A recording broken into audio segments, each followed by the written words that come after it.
안녕하세요. 벌써 결혼한 지 20년이 다 되어가는 50대 주부입니다. 결혼한 지 20년이 다 되어간다는 것은 곧 제가 시댁 식구들, 정확히 얘기하자면 동서들에게 무시당한 지도 20년이 다 돼간다는 소리겠죠. 학벌보다는 개인의 능력이 중요시되고 있는 사회라고 하지만 여전히 학벌을 가지고 급을 나누는 무식한 동서들, 이 동서들이 얼마 전에 완전히 뒷목 잡고 쓰러졌던 일이 있어서 사연을 제보하고자 합니다. 제가 무슨 말만 꺼내도 고졸 주제에 고졸이 뭘 알겠냐, 말끝마다 고졸 소리를 달고 살았던 동서들이 하루아침에 제 앞에 명함도 못 내밀고 깨갱하게 되는 걸 보니 한편으로는 속이 시원하기도 하면서 씁쓸한 마음도 드네요. 그렇게 남한테 안 좋은 소리 듣고 무시당해도 찍소리도 못했던 제가 먼저 동서들을 들이받았다는 것만으로도 저한텐 어마무시한 성장인 것 같다 싶고요. 제 얘기 한번 귀 기울여 들어주세요. 전 한때 아버지의 희망이자 어머니의 훈장이었습니다. 제가 가진 편견일 수도 있겠지만 부모의 학벌이 좋을수록 자식의 학벌은 큰 신경을 쓰지 않는 것 같더라고요. 내가 이미 묵직한 왕관을 쓰고 있으니 자식 학벌에 그렇게 목매달고 간절하지 않은 느낌이라고 해야 되나요? 본인들 인생에 자신감을 가지고 있으니까 자신이 내 뜻대로 되지 않는다고 하더라도 큰 미련이 없는 그런 느낌이요. 하지만 참 불행하게도 저희 부모님은 그런 사람이 아니었습니다. 고등학교로 겨우 졸업하고 평범하고 별 볼 일 없는 회사에 다니고 계시던 아버지. 그리고 마찬가지로 고등학교를 졸업하고 바로 직장생활을 시작하다 아버지를 만나 저를 낳고 전업주부가 되신 저희 어머니. 두 분 다 그렇게 공부를 잘하시는 편도 아니었고 그래서 대학을 못 간 것에 대해 크나큰 미련도 없으신 분들이었어요. 하지만 그 사이에서 나온 외동딸인 전 어렸을 때부터 동네에서 수잘소리 들어가면서 자랐습니다. 한글도 남들보다 일찍 떴고 제대로 된 학원 한번 다녀본 적이 없었지만 초등학교 들어가자마자 월등한 실력으로 1등이 선명하게 찍힌 성적표를 들고 갔었죠. 본인들이 한 번도 경험해보지 못했던 일들이었기에 어쩌면 더 큰 욕심을 내셨을지도 모르겠습니다. 어렸을 땐 그 1등 성적표가 꼭 부모님께 사랑받을 수 있는 티켓 같은 느낌이었거든요. 먹고 살기 아무리 어렵고 힘들어도 그놈의 돈 때문에 부모님이 매일같이 싸우시더라도 1등이 찍혀있는 성적표만 들어가면 두 분이 모두 세상에서 제일 예쁜 우리 딸 소리를 하면서 한마음 한뜻이 됐으니까요. 어쩌다가 내가 이런 애를 낳았을까?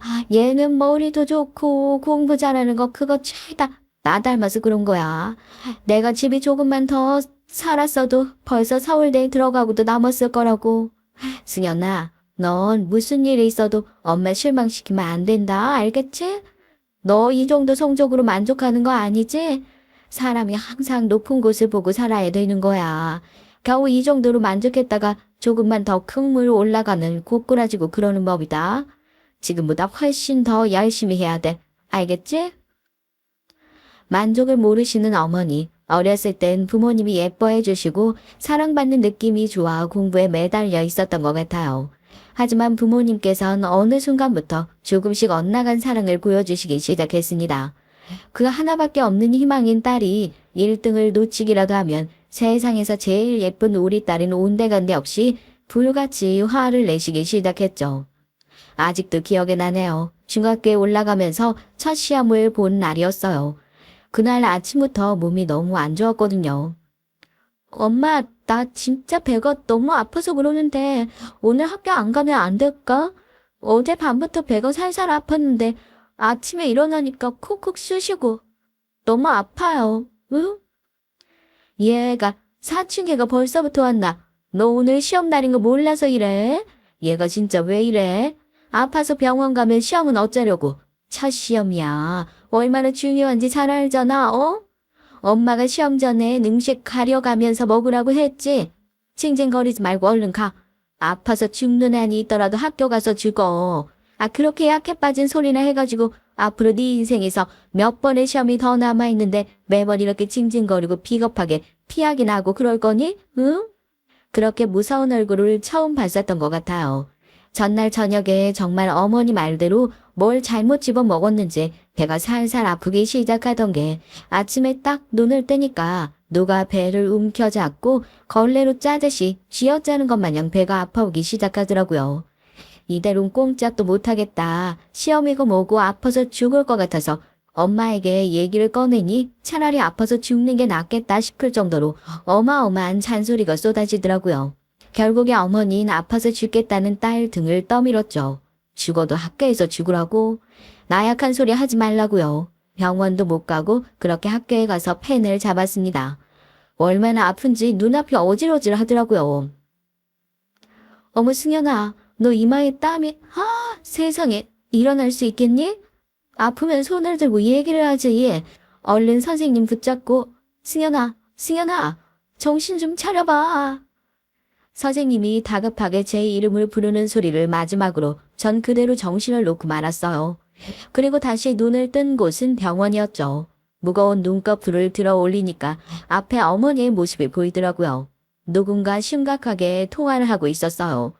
어린 나이에 그래도 익숙한 어머니의 뒷모습이 보이니까 이상하게 마음이 안정되는 느낌이라고 해야 되나요? 그래도 엄마잖아요. 나 일어났다고, 나 괜찮다고, 걱정시켜서 미안하다고 그런 얘기를 하려고 했는데요. 아니 그래서 제 시험이 안 된다는 거예요? 애가 그 지경이 될 때까지 학교에서 뭐 하고 있었는데요? 저 이거 교육부에 정식으로 항의해서 문제 삼을 겁니다.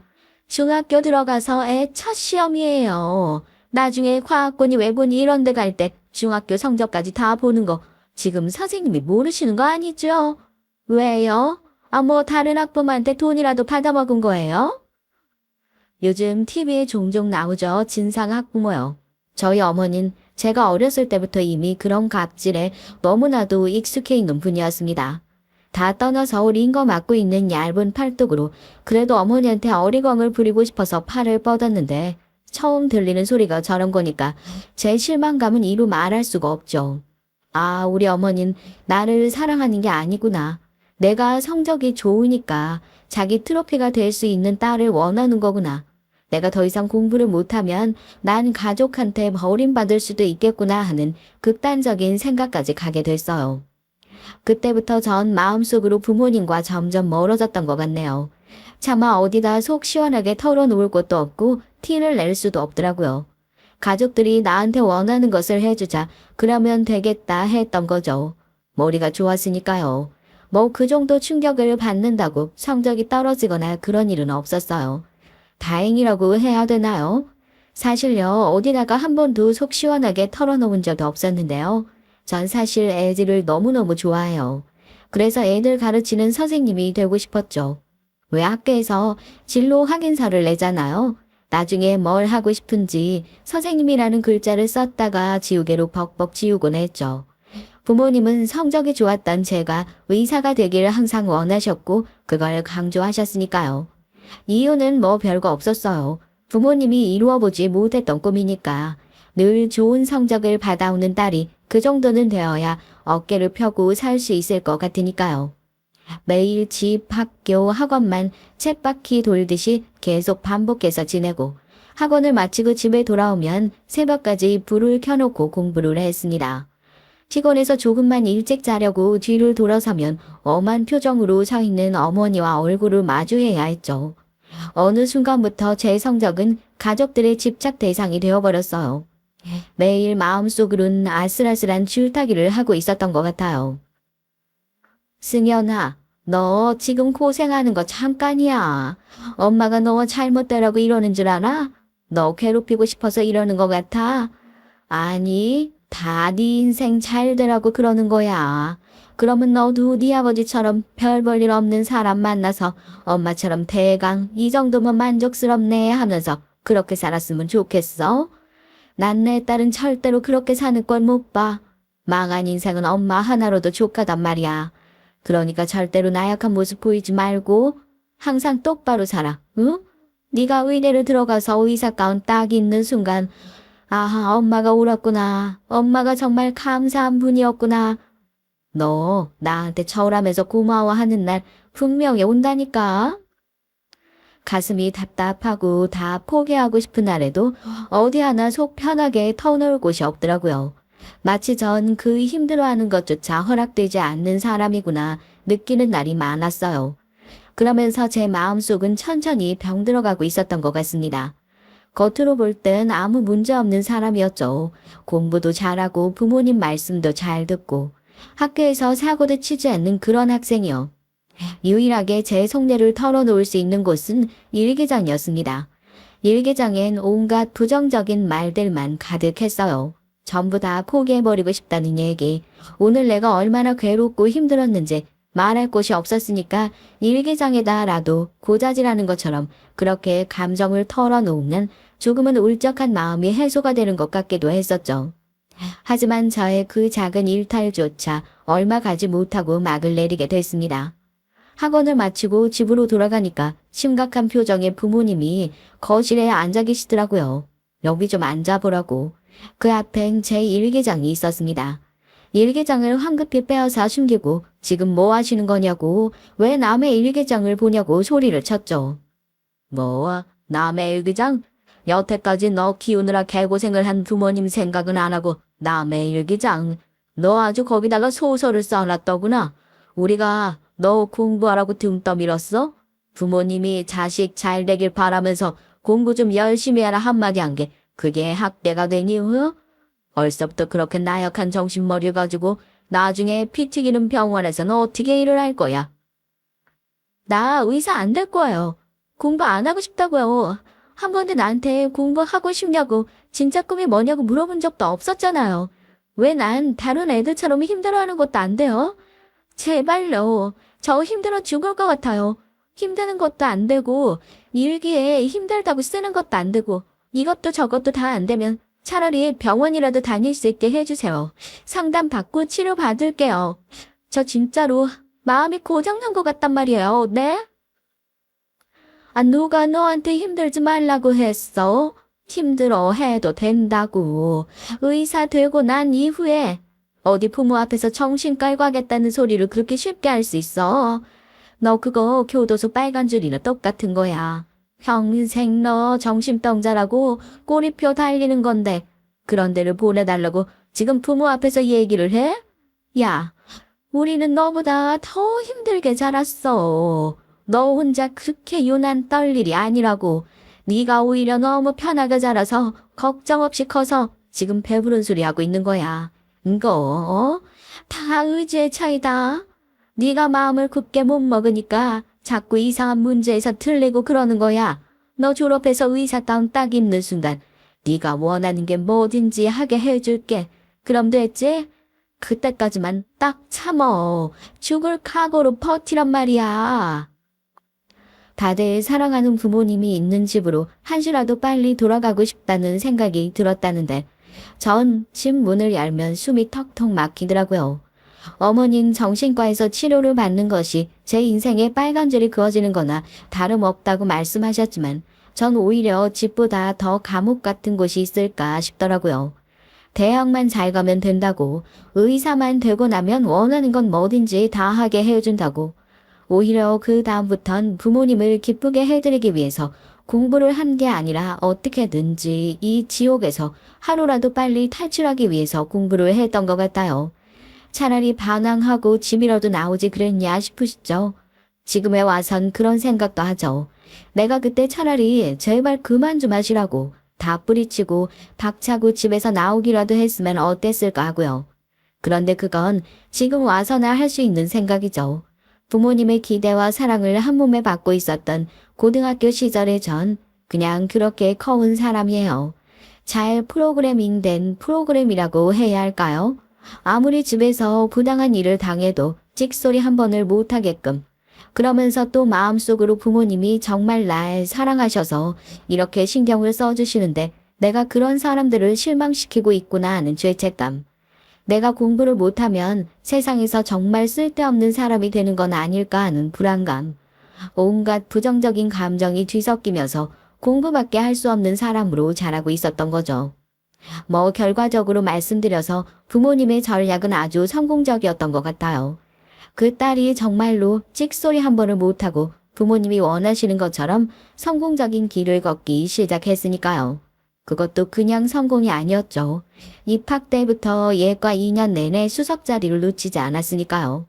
겉으로 봤을 때 제 인생은 이제 더할 나위 없이 꽃이 피는 것 같았지만 부모님의 기대에서 주변 사람들의 기대까지 한 몸에 받으면서 오히려 중압감은 이로 말할 수가 없을 정도였어요. 그래도 학교에 들어가고 나서 조금 달라진 게 있다면 의지할 곳이 생겼다는 거? 살면서 한 번도 가져본 적이 없었던 저한테도 단짝 친구라는 것이 생겼거든요. 지연이요. 제 이름이 송승연이잖아요. 꼭 자매 같은 이름.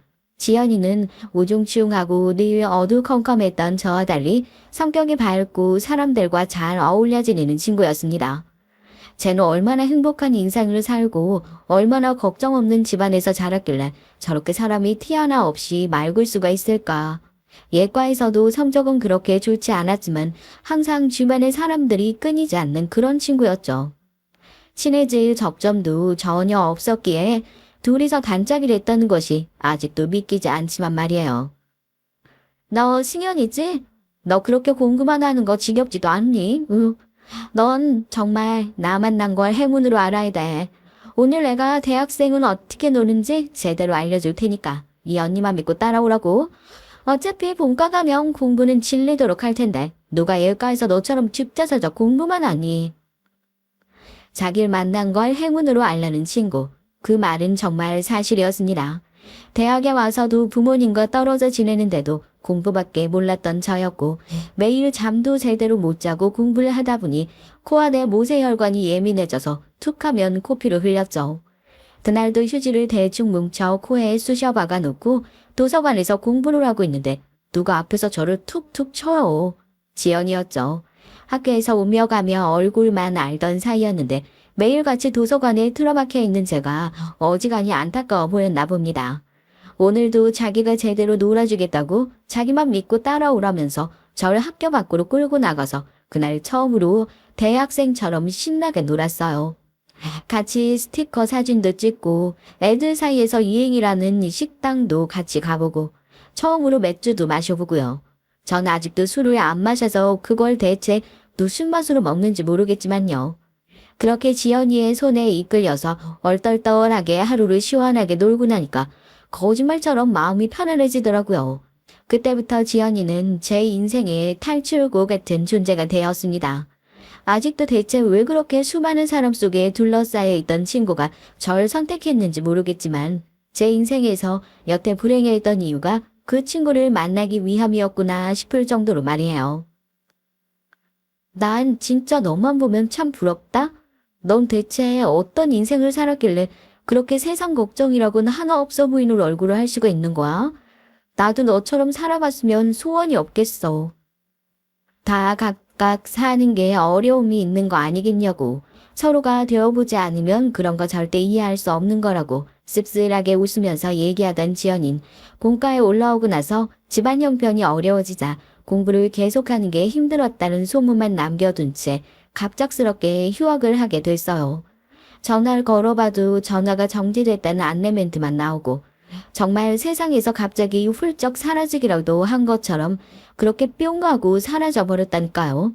나중에 애들끼리 하는 얘기를 엿듣고 사정을 전해 듣게 됐습니다.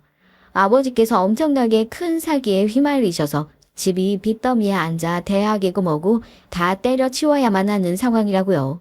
한 번도 제 앞에서 힘든 내색을 하지 않았던 애였기에 그 소문은 충격적이기만 했습니다.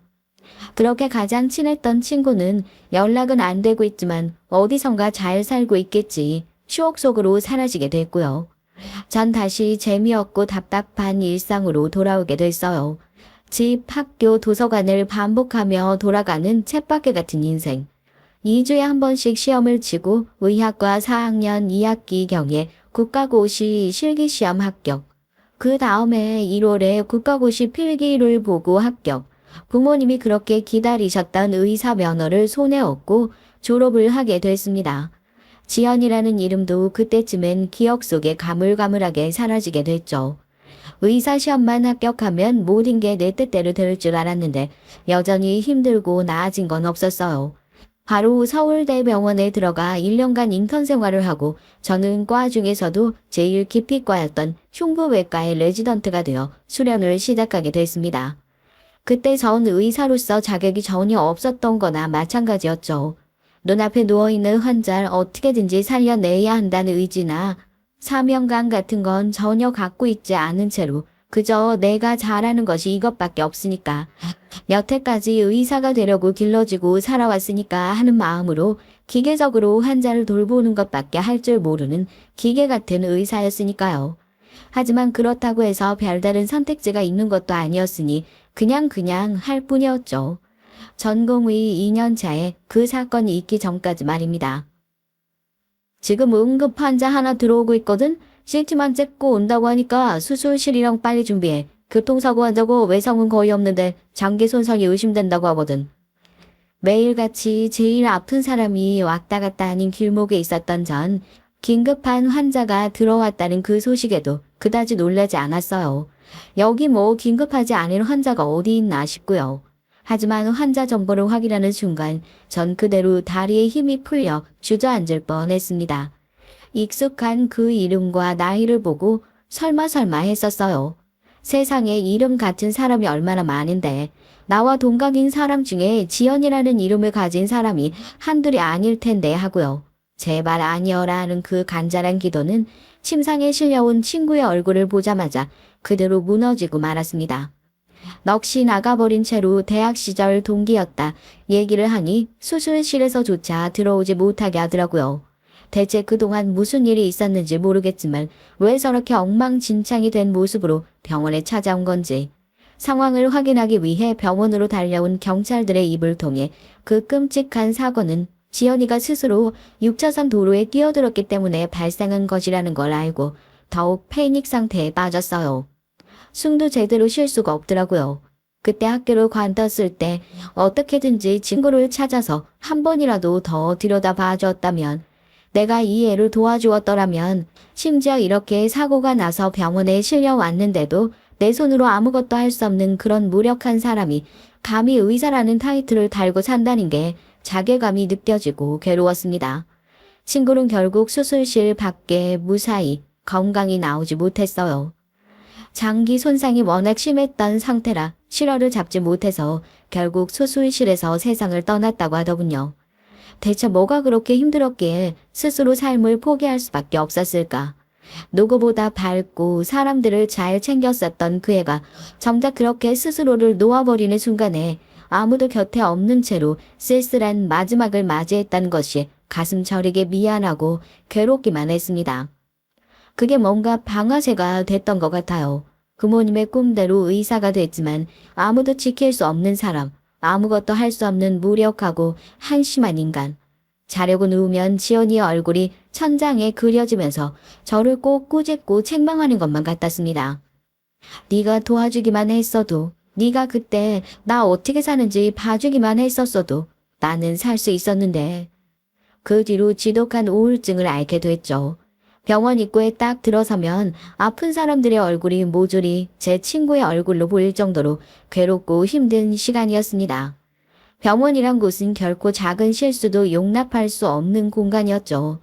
이대로 가다가 다른 사람들까지 위험에 빠뜨리게 될까봐 전 결국 스스로 가운을 벗을 수밖에 없었어요.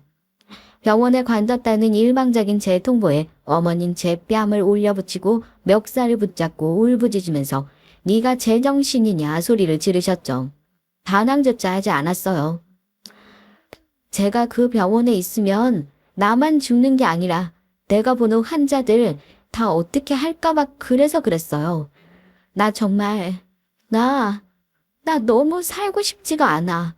이렇게 사는 게 대체 죽는 거랑 뭐가 다를 바 있나 싶고 너무 우울해서 이대로 그냥 사라져 버렸으면 좋겠고. 그래도 자식은 자식이었나 봅니다.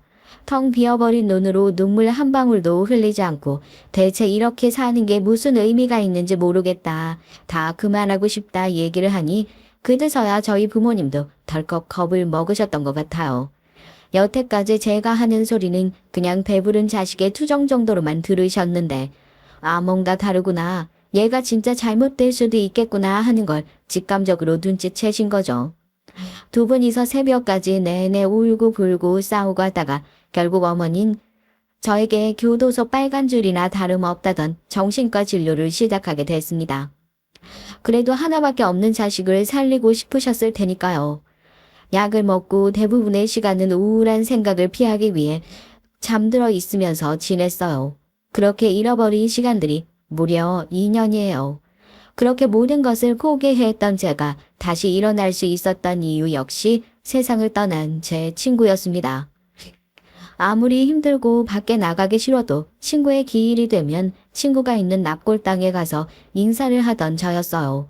그날도 돌아오는 친구의 기일을 미리 챙기기 위해 납골당으로 향했는데 저보다 먼저 그 자리에 도착해 있는 사람이 있더라고요. 믿기지 않겠지만 그게 바로 지금 저희 남편입니다. 워낙에 친구도 많았던 애였지만 집이 어려워지면서 이곳을 찾는 사람이라곤 저밖에 없을 줄 알았거든요. 혹시 가족인가 싶었어요. 남편도 제가 마찬가지로 보였던 것 같더라고요. 남편과 지연인 초등학교, 중학교를 한 동네에서 보는 친한 친구라고 하더군요. 남편이 다른 지역으로 일을 하러 가면서 연락이 끊겼다가 소식 듣고 미안한 마음에 찾아오게 됐다고. 저한테 지연이랑 어떻게 아는 사이냐 물어보는데 대학 친구라고 그 얘기를 하기 너무 싫은 거예요. 부끄러운 마음도 있었고요. 제가 한때나마 의사 가운을 입었던 사람이라는 걸 그 아무에게도 알리고 싶지가 않았습니다. 그냥 오며 가며 알게 된 사이라고 대충 얼버무렸었죠. 워낙 활발했던 친구라서 남편도 교회에서 만난 사이인가 하고 대수롭지 않게 생각했고요.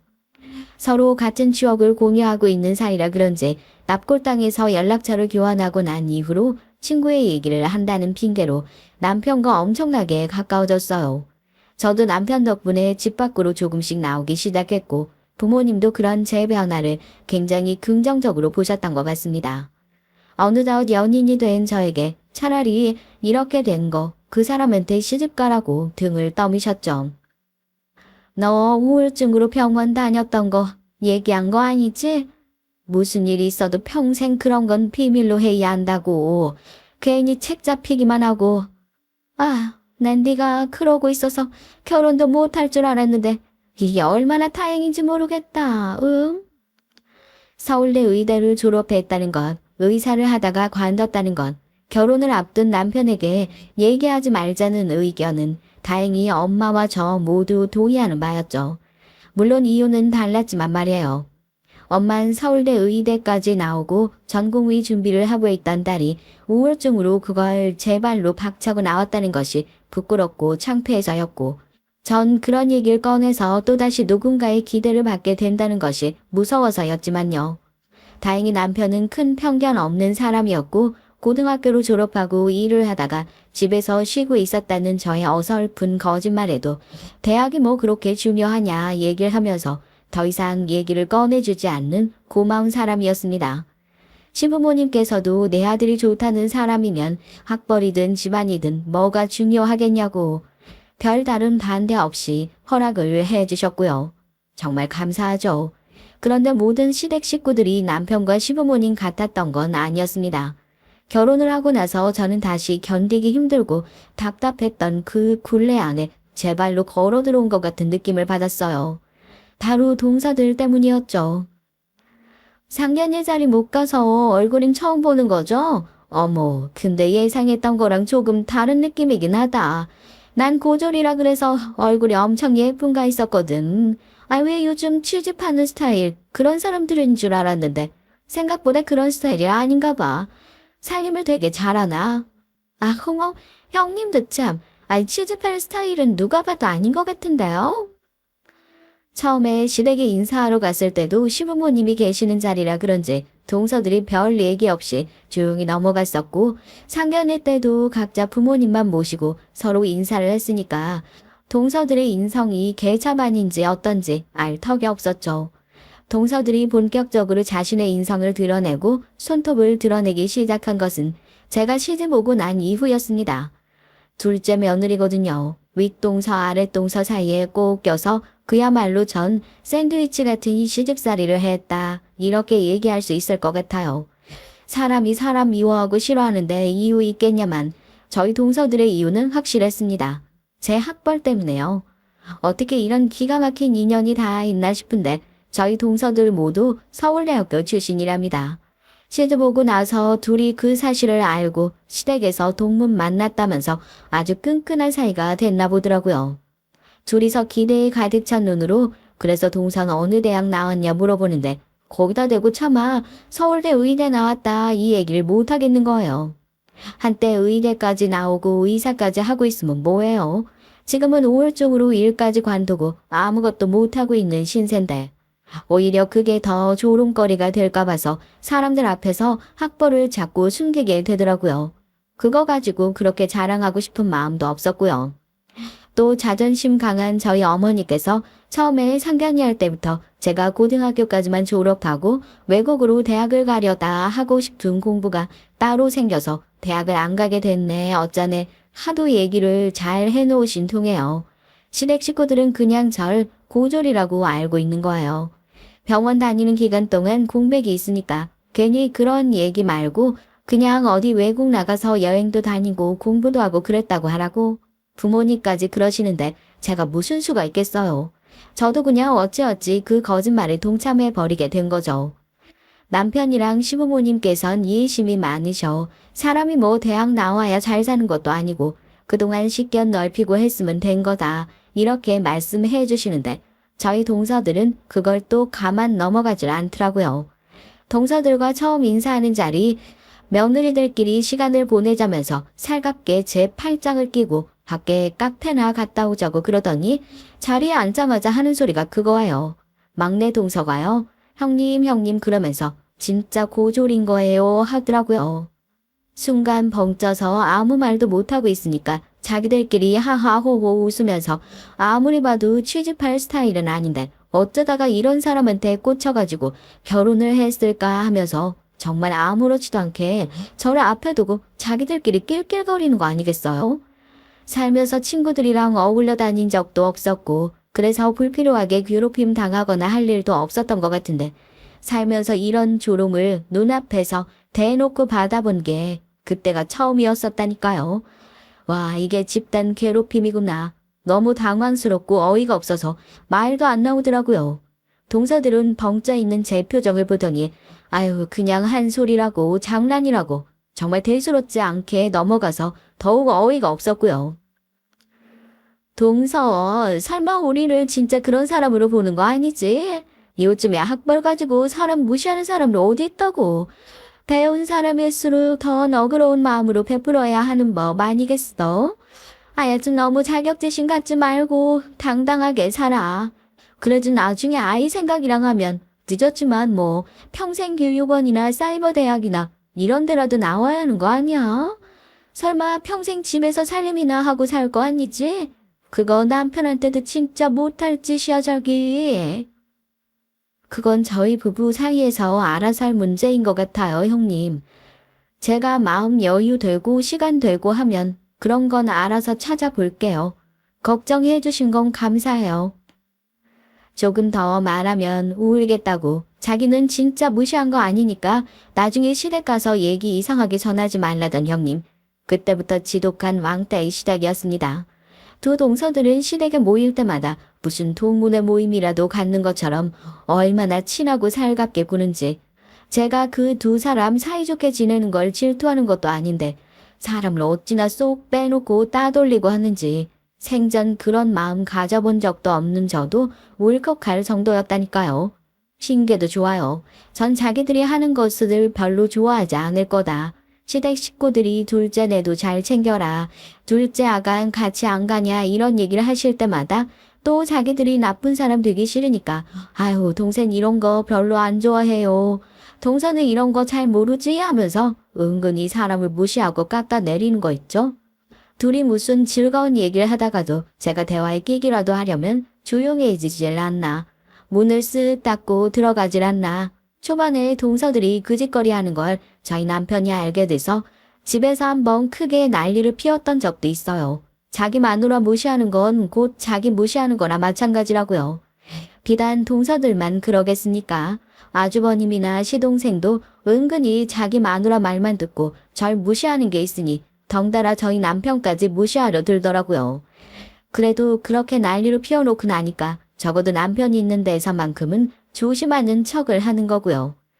그래봤자 척이에요. 사람들이 꼭 없을 때 지능적으로 사람을 괴롭히니까 어느 순간부터는 동서들이랑 같은 공간에 있는 것도 싫더라고요. 나 이번 명절부턴 그냥 미리 가서 인사드리고 안 봤으면 좋겠어. 동서들이 아직까지도 나 무시하고 어쩌고 그러는데 내가 그냥 그 자리에 있는 게 불편하고 싫어. 매번 당신이 옆에서 신경 써주는 것도 싫고 나 그냥 안 가고 싶어.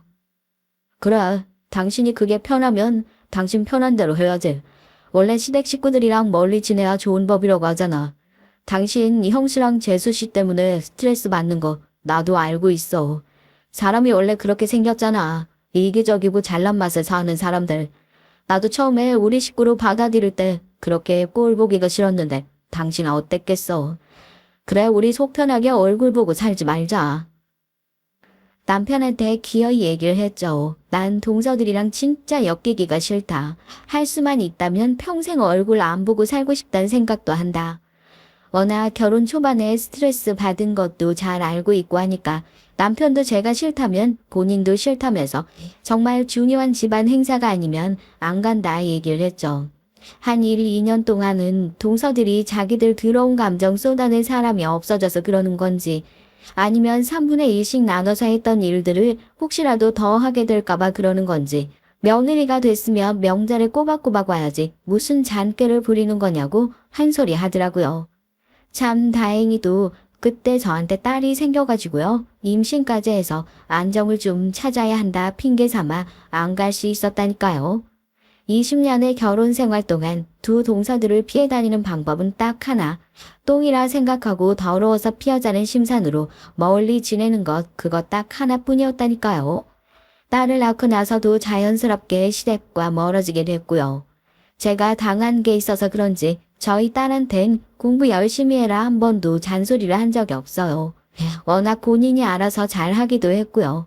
큰 동서와 작은 동서네 애들 다 통틀어도 너무 고슴도치 엄마 같지만 저희 딸이 제일 좋은 대학 붙었거든요.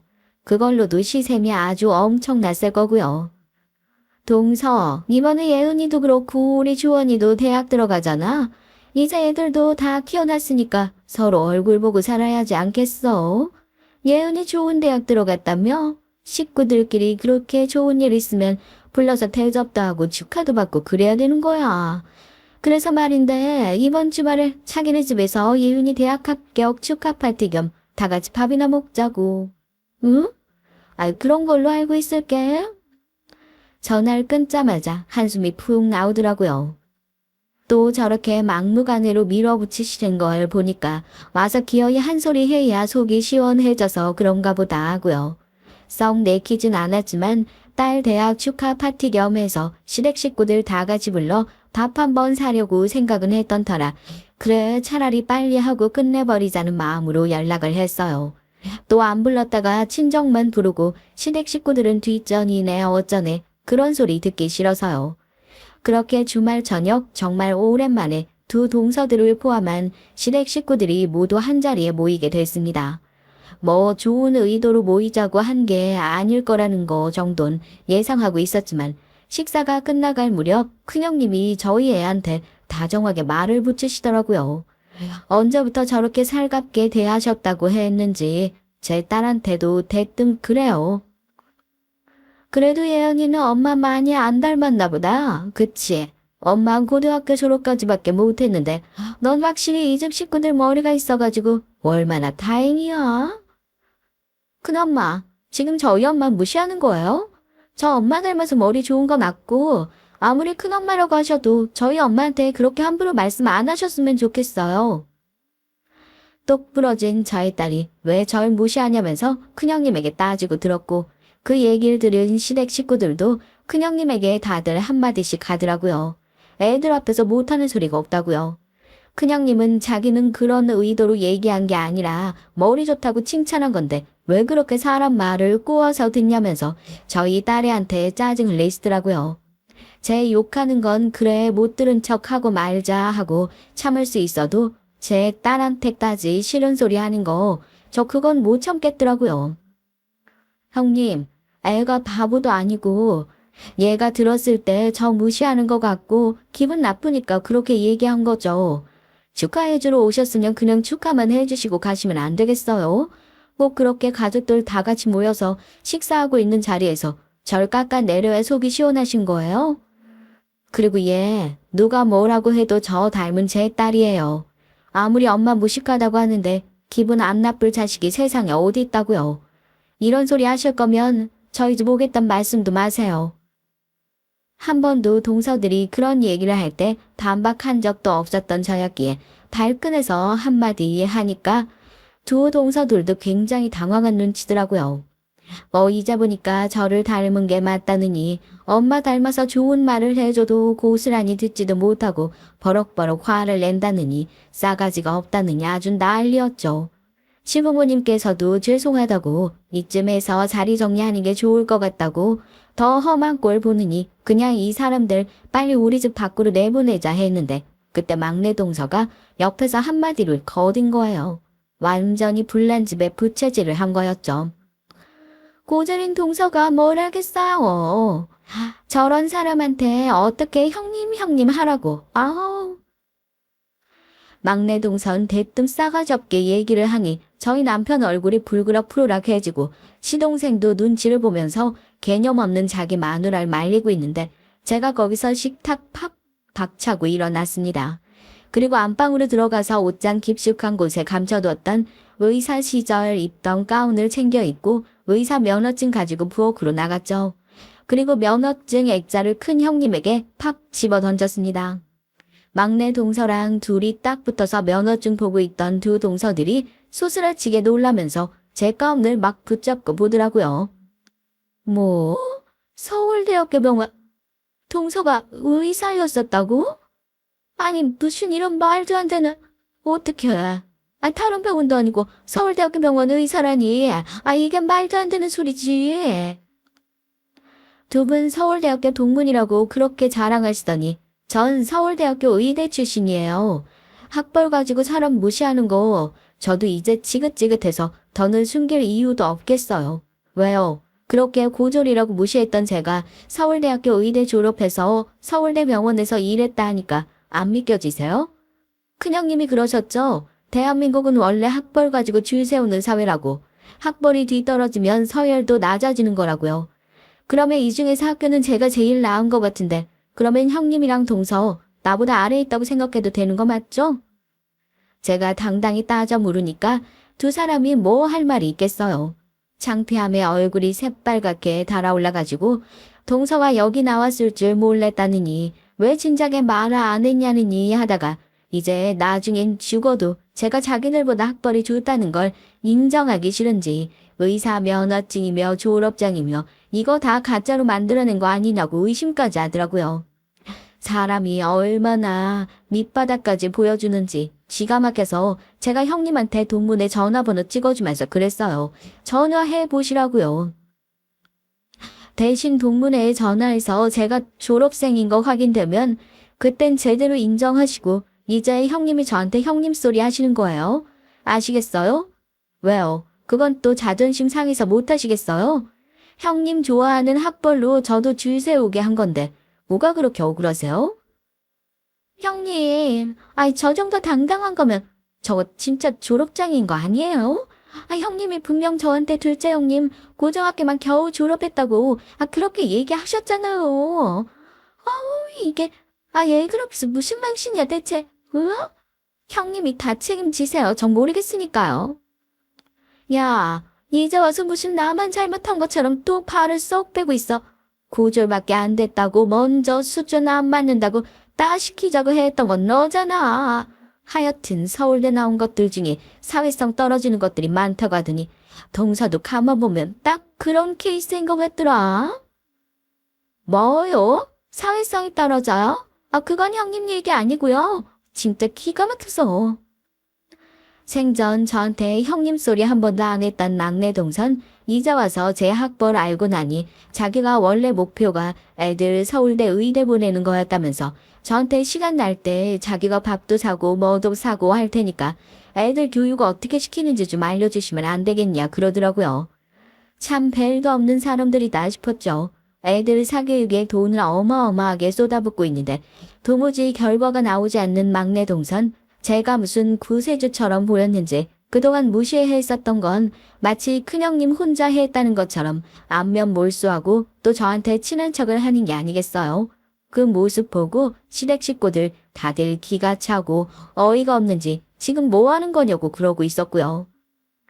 두 분 다 멀뚱멀뚱 그러고 서 있으세요? 아, 여기 애들도 다 있는데 애들 보기 창피하지도 않으세요?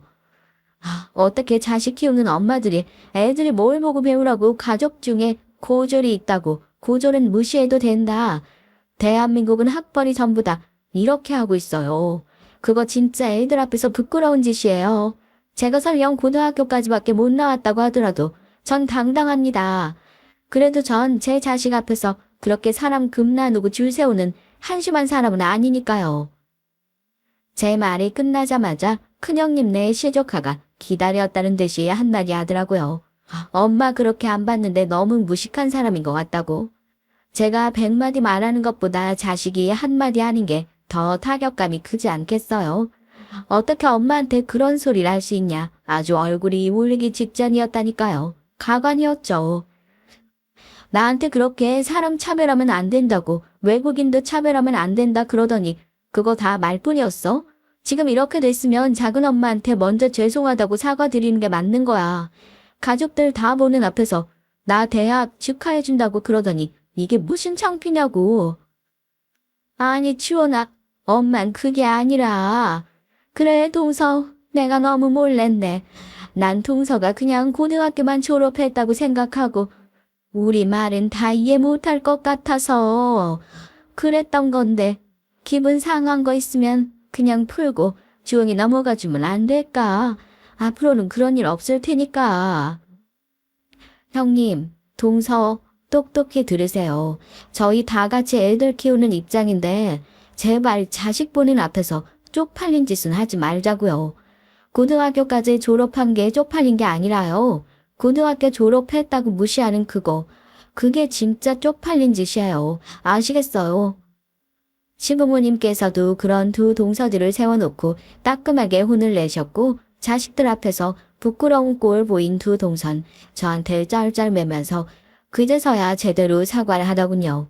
20년 동안 무시당하면서 지내왔었던 것들이 한 방에 채찍 내려가듯이 뻥하니 뚫리는 느낌이 들었습니다. 서울대 의대를 나왔다는 사실보단 제 과거를 숨기지 않는 사람이 되었다는 것이 저도 딸의 앞에서 면이 서는 것 같더라고요. 이제는 진짜로 과거에 안 좋았던 기억들을 제 스스로 누에고치를 깨고 세상 밖으로 나온 것 같아서 제 인생도 이제 나비의 날개처럼 화려하고 기쁜 일들만 가득하지 않을까 조심스럽게 기대해 봅니다. 안녕하세요. 저는 30대 주부입니다. 오늘은 회사에 출근하지 않아 이렇게 여유 있는 시간을 갖게 됐네요. 최근 정신없이 일만 하느라 오랜만에 카페에 앉아 커피 한 잔을 하는 여유가 없었는데 창밖을 보며 바쁘게 움직이는 사람들을 보니 기분이 좋네요. 여러분도 제 사연 들으시며 여유로운 시간 보내시길 바랄게요. 오늘 제가 사연을 쓰게 된 건 바로 시어머니 때문인데요. 어느 집이나 고부 갈등이 있다고 하지만 전 특히나 좀 세게 겪게 된 것 같습니다. 저희 시어머니는 정말 지금 생각해도 보통 성격이 아니거든요. 정신력이 강한 편이었던 저도 가끔은 남몰래 울음을 터뜨릴 정도였으니 아마 다른 분들이라면 진즉에 이혼을 생각하지 않았을까 싶네요. 전 다행히 아직 남편과 함께 살고 있고요. 무슨 얘긴지 궁금하실 텐데 오늘 용기 내어 사연 쓴 만큼 제 사연 들으시고 조언 주신다면 꼭 새겨 듣도록 할게요. 그럼 지루한 얘기가 되지 않도록 최선을 다해서 한번 써볼게요.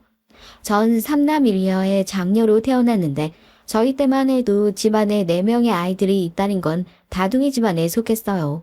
그래서 어딜 가나 저와 남동생들은 주목을 받곤 했는데요. 남동생들과 제 나이 차이가 그리 많이 나지 않기 때문에 선생님들은 더더욱 저희를 눈여겨보시곤 했어요. 아주 어린 막내를 빼고는 한 학교에 같이 다니니 당연히 눈에 띌 수밖에 없었죠.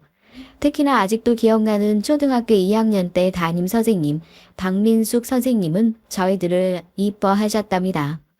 저를 보고 항상 칭찬 일색이셨죠.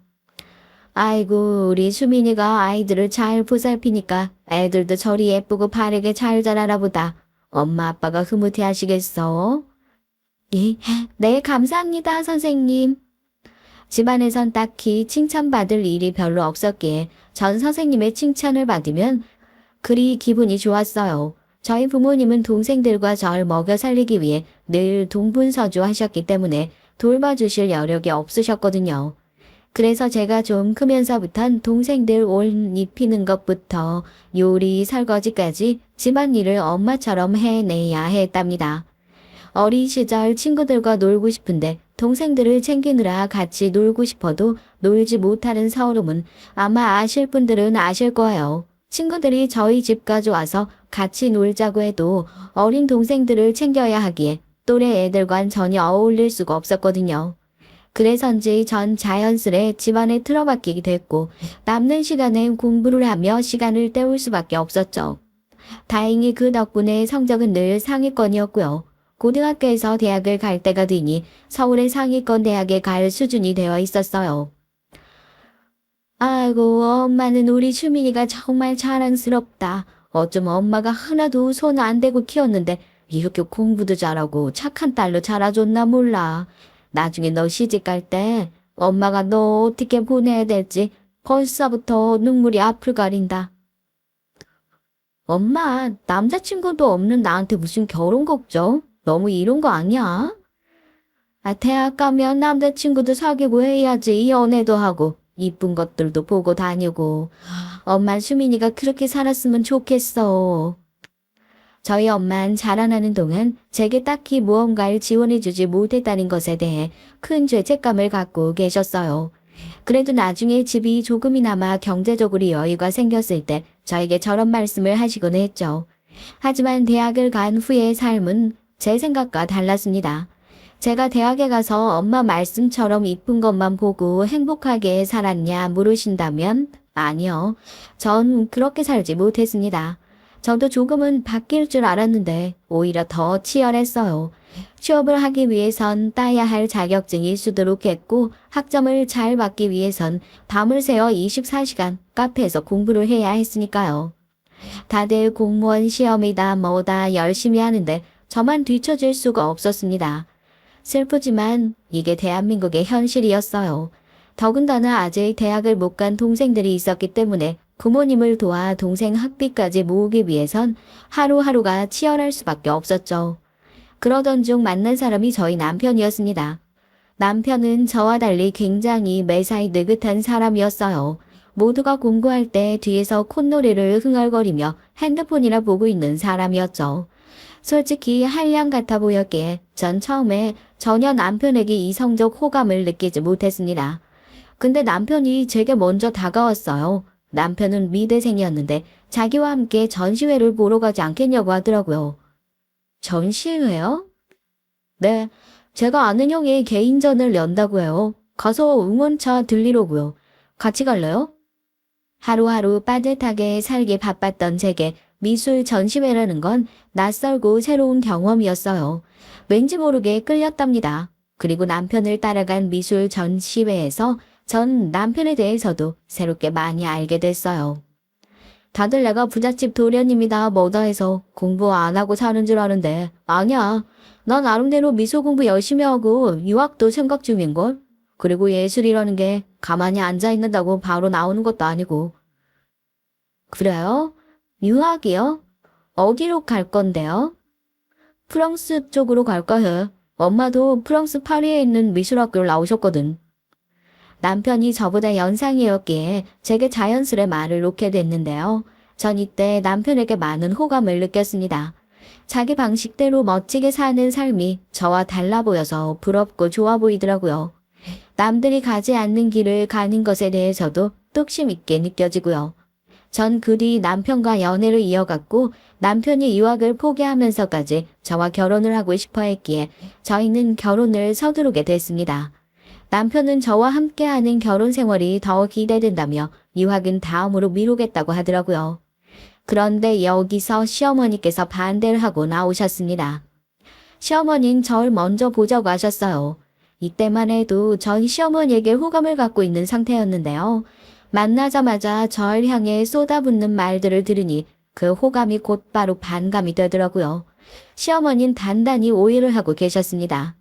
예, 네가 내 아들 유아기를 막아섰다며?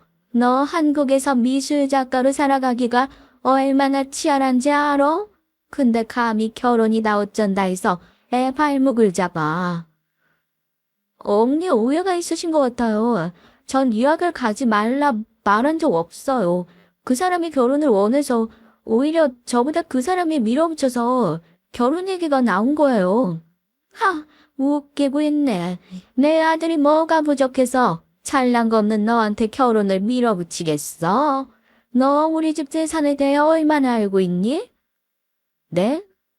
우리 집 재산에 대해 들은 게 있을 거 아니야. 그래서 지금 우리 성웅이 발목 잡아 편하게 살아보려고 한 거 아니야? 내가 대충 듣자니 중산층도 안 되는 집안에 아등바등 동생들이랑 살아왔다고 들었는데 그럼 그림이 뻔하지 않겠니? 아무튼 난 절대 허락 못한다. 니들 당장 갈라서. 어머님, 말씀이 지나치세요. 전 맹세코 그런 적 없어요. 왜 저를 돈 보고 달라붙는 그런 천박한 사람 취급하시는 건데요? 시어머니의 말씀 하나하나는 상처가 되어 가슴에 콕 박혔습니다. 오해를 하시는 것도 억울했지만 그보다 절 마치 돈 노리고 달라붙는 여자 취급한 게 너무 자존심이 상하더라고요. 전 억장이 무너지는 마음으로 당장 남편에게 전화를 했고 남편은 어쩔 줄 몰라 했어요. 그러더니 자신이 어떻게든 해결하겠다고 하더라고요. 남편은 여동생과 남동생이 있는 장남이었는데 장남인지라 더 강하게 나오는 것 같다 말했습니다. 아무리 그래도 그렇지. 나를 불러놓고 대낮에 그런 면박을 주시는 게 어딨어? 커피숍 사람들이 다 쳐다봤다고. 얼마나 창피했는지 알아? 미안해. 알았어 자기야. 나도 우리 엄마가 그렇게 세게 나올 줄 몰랐어. 내가 유학 안 간다고 하니까 단단히 실망하셔서 그런가 봐. 아. 그러면서 남편은 어린 시절에 대한 얘기를 해줬어요. 시어머니는 대학교 교수이자 잘나가는 서양 화가였는데 남편 역시 자기와 같은 길을 걷기를 바라셨다고 했습니다. 그래서 어린 시절 내내 미술 과잉이 뭐니 끼고 하시면서 자신이 직접 가르치며 화가에 대한 꿈을 강압적일 만큼 불어넣으셨다고 하시더라고요. 하지만 남편은 정작 유학도 가고 싶지 않아 했고 화가는 더더욱이나 되고 싶지 않다고 했어요. 그건 오롯이 엄마의 꿈이지 자기 꿈은 아니라고요. 엄마의 욕심을 채우기 위해 자기 인생을 허비하고 싶지 않다고 했죠. 난 그냥 평범한 회사 다니면서 남들처럼 사는 게 좋아. 당신 앞에선 내가 예술가가 되고 싶다느니 유학 가고 다느니 했지만 그거 다 허세였어. 남편의 말은 충격적이었습니다. 그리고 전 남편의 말을 듣고는 그럼 시어머니에게 그걸 명확히 전달하라고 했지만 남편은 두려워했어요. 끝끝내 말하기를 거부하더라고요. 심지어 제게 대신 말해줄 순 없겠냐고 부탁을 했어요.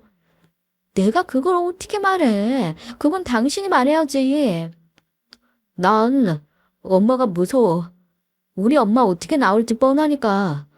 즉, 그럼 말은 내가 할 테니까 자기가 옆에 있어주면 안 될까? 그럼 덜 무서울 것 같은데 우리 결혼 허락도 그날 받아내고 응? 꼭 그러자. 남편의 질긴 설득에 결국 전 남편과 시어머니와 함께 삼자 대면을 갖기로 했습니다. 근데 이때 예상치 못한 의외의 인물이 함께 등장했는데요. 바로 저의 시누이였습니다. 시누이는 바쁜 외국 생활 중 이 일로 한국에 왔다고 하더라고요. 부산스럽게 등장한 시누이는 절 위아래로 쳐다보더니 대놓고 한숨을 푹 쉬었어요. 아니 뭔 일인가 했더니 겨우 이 여자 때문에 이사단이 난 거였어? 엄마 그냥 결혼 허락해줘. 오빤 나처럼 미술에 대한 욕심이니 이런 거 일차 없어. 엄마 뒤엔 내가 이을 테니까 오빠 자기 파는 대로 살게 하라고. 오빠 솔직히 말해봐. 오빠도 미술에 대한 욕심 없잖아? 오빠 뭐 예술가니 뭐니 그런 게 하고 싶어? 아니 난 욕심은 있는데. 순간 전 겨우 이 여자라는 단어를 잘못 들었나 했습니다. 사람 면전에 대고 할 말은 아니지 않나요? 아무리 제가 싫었다고 하더라도. 하지만 신우인 잔뜩 바쁜 티를 내면서 계속 남편을 비웃고 동시에 저도 헐뜯었어요. 그런데 여기서 웃겼던 건 화를 낼 줄 알았던 남편이 가만히 기가 죽어 고개를 수그리고 있더라고요. 나이가 더 많음에도 불구하고 신우이의 기를 남편이 도통 감당해내질 못하는 것 같았죠. 옆에서 지켜보던 제가 다 화가 나더라고요. 신우이의 말이 끝나자 시어머니는 남편에게 진지하게 유학에 대한 생각을 물으셨어요. 그러자 남편이 겨우 시어머니 눈치를 보며 더듬더듬 말을 꺼냈죠. 엄마, 나는 유학까진 갈 생각이 없어요. 근데 미술은 하고 싶어요. 결혼도 하고 싶고요. 결혼 먼저 하고 그리고 생각해보면 안 될까요? 시어머니는 입술을 꼭 깨물더니 푸르르 떨었습니다. 그리고 저를 노려보시는데 눈빛 속에 많은 것들이 담겨 있었죠. 자기 아들이 일이 변한 데는 제가 원인이라고 생각하시는 것 같은 속 생각들이 저절로 읽혔습니다. 화가 잔뜩 나 보였던 시어머니는 의외로 더 난리를 떨지 않고 차분하게 정리하셨어요. 다만 그 정리라는 것이 저를 기함하게 했죠. 그래, 네 의사 알겠다. 나도 너한테 화가 되라고 강요할 생각은 없어. 그래도 우리 집 수준이 있으니 쟤는 안 되겠다. 엄마가 참한 여자 선자리 놓을 테니까 몇 번 만나보고 그리고 결정해. 알았니? 여기서 또 기가 찼네요. 제가 왜 난생 처음 보는 시누이와 시어머니란 사람들에게 이런 대접을 받아야 하는 것일까요?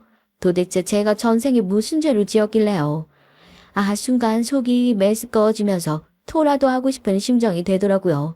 전 악을 쓰고 싶은 걸 참았고 겨우 진정시키며 입을 떼려고 했어요. 그런데 여기서 남편이 먼저 선을 그으며 단호한 태도로 나오더군요. 저도 남편이 이렇게까지 저와의 결혼에 절박했는지 처음 알게 됐어요. 엄마 안 돼요. 난 수민이 아니면 결혼 안 해요. 내 생각은 확고해요. 엄마 생각이 확고한 것처럼 나도 그렇다고요. 그러니까 우리 둘 중 누군간 포기해야 할 텐데 난 그게 내가 될 생각이 1도 없어요. 나는 수민이 때문에 처음으로 살고 싶다 생각했고 행복했어요. 집안에선 한 번도 행복해 본 적이 없던 내가 말이에요. 그러니까 허락해 주세요. 허락 안 해주면 전 인형 끊고 집 밖에 나가 살 거예요. 뭐? 뭐? 너 그거 지금 진심으로 하는 말이야? 정말 우리랑 뭘 끊겠다고? 적잖이 당황하신 시어머니는 말을 더 못 이었습니다. 남편의 극단적인 조치 덕분에 시어머니는 한참을 혼자 부르르 떠셨고 시누이도 이날 자기 오빠의 이런 모습은 처음 보는지 멍하게 쳐다만 보고 있더라고요. 네, 엄마 연 끊을 거라고요. 그러니까 막지 마세요. 저희 둘 결혼. 남편은 그러고서 제 손을 잡고 일어섰습니다. 마치 영화 같은 엔딩이었죠. 이게 정말 엔딩이었다면 얼마나 좋았을까요? 하지만 그러지 않았습니다. 이건 엔딩이 아닌 또 다른 시작이었거든요. 나중에 남편에게 왜 그렇게까지 극단적인 말을 했냐 물으니 남편은 지금껏 어린 시절 동안 엄마와 동생 귀에 눌려 사느라 자기 할 말은 하지 못하고 살았다고 해요. 밖에서 보이는 여유로운 모습과 달리 집안에선 늘 위축되고 초라한 모습이었던 거죠. 그래서 한 번이라도, 단 한 번이라도 자기가 원하는 걸 하고 싶었다고 합니다. 그게 저와의 결혼이었고요. 어찌됐든 남편의 극단적 언행으로 결혼은 성사됐지만 시어머니는 결혼 후 절 잡아먹지 못해 안달이었습니다. 그날의 상황을 다 지켜봤던 시누이 또한 마찬가지였고요. 마치 둘 다 제가 남편을 조종해 그런 일을 시킨 것 마냥 절 보고 있더라고요. 시누인 틈만 나면 저를 꼬리배에 달린 불엿이라고 뒷담화를 했고 시어머니는 어떻게든 저를 쫓아낼 궁리를 하셨고요. 하지만 전 이 또한 지나갈 거라 믿었습니다. 제가 아이를 낳고 남편과 행복하게 사는 모습을 보여준다면요. 남편도 저도 아이를 빨리 가지고 낳길 바랬는데 워낙에 둘 다 아기를 좋아하는지라 기대가 컸어요. 근데 기대가 크면 실망도 크잖아요. 꾸준히 노력을 하는데도 임신이 잘 안 되더라고요. 나중엔 난임병원까지 찾아갔는데 병원에서 저와 남편 둘 다 건강에 이상이 없으니 일단 지켜보자는 말을 하시더라고요. 초조했지만 어떻게든 초조함을 들키지 않기 위해 노력하는 기분으로 전 매일 일상을 살았습니다. 남편 역시 마찬가지였고요. 기다린 만큼 예쁜 아기가 생길 거라며 밤마다 지친 저를 위로해 줬어요. 그런데 여기에 불을 지핀 사람이 있었으니 바로 시어머니였습니다. 시어머니는 아까 말씀드린 것처럼 유학파의 미대 교수까지 하고 계시는 분이었잖아요. 게다가 시아버지가 일찍 돌아가셨지만 부유한 친정 덕에 한 번도 궁핍하게 살아보신 적이 없는 분이었어요. 늘 집안의 가정부가 상주에 계셨고 손에 물 한 방울 안 묻히고 살아오신 분이었죠. 교양이니 뭐니 이런 걸 가장 중요하게 생각했고요. 그런데 제가 아이를 못 낳고 있자 이런 말씀을 하시더라고요. 갑자기 어느 날 절 시댁으로 부르셨어요. 거기엔 얄미운 시누이도 함께 있었죠. 두 사람은 제가 들어오자마자 차갑게 표정을 굳히더니 의미심장한 눈짓을 주고받았어요. 너 요즘에 애 안 생긴다며? 우리 아들한테 들었다. 내가 이럴 줄 알았어. 그래서 애초부터 널 들이지 말아야 한다고 생각한 건데 말이야. 곰곰이 생각해봤는데 너 애고 뭐고 그 전에 나한테 교양 수업이나 받아라. 어차피 안 생길래 욕심 부리지 말고 그 시간에 책을 읽든지 뭐든 하란 말이야. 교양 수업이요?